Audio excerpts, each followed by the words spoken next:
Olá, estudantes da terceira série. Nesse vídeo vamos falar sobre a herança restrita, influenciada e limitada pelo sexo. Quando se trata de cromossomos sexuais, as fêmeas, as mulheres, elas apresentam 2 cromossomos X, sendo XX, e os machos, os homens, apresentam um cromossomo X e um cromossomo Y. Isso leva a algumas determinações do padrão de herança, que podem se comportar de maneiras diferentes em homens e mulheres.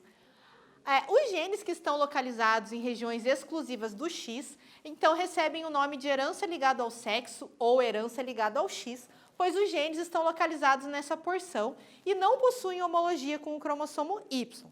Devido a isso, o sexo masculino é o que apresenta a alteração fenotípica mais comum quando comparado às mulheres, porque um único X já manifesta, então, a patologia e a fêmea tem que ter 2 X mutados para manifestar.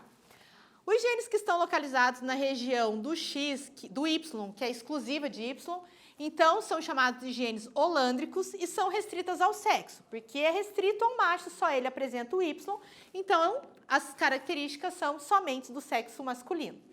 E existem porções de homologia entre X e Y que se comportam como cromossomos autossomos. E nesse caso, embora a gente veja a influência sobre homens e mulheres, tendo características chamadas de heterogêneas, que diferem entre os sexos, os genes não estão localizados nos cromossomos sexuais, mas sim nos cromossomos autossomos. Vamos ver? A herança, então, restrita é uma herança de genes que estão localizados no cromossomo Y e fica restrito ao sexo masculino. E a herança limitada e influenciada pelo sexo, os genes vão estar localizados nos cromossomos autossomos, mas vão sofrer uma diferença na expressão em machos e fêmeas, homens e mulheres, devido à organização hormonal ou genotípica. Na herança restrita ao sexo, o principal exemplo é o gene SRY, que cabe somente aos machos e determina, então, a produção dos testículos. Um exemplo que foi muito associado e que hoje caiu à tona é a hipertricose. A gente sabe que ela é uma herança limitada ao sexo e não mais uma herança restrita ao sexo.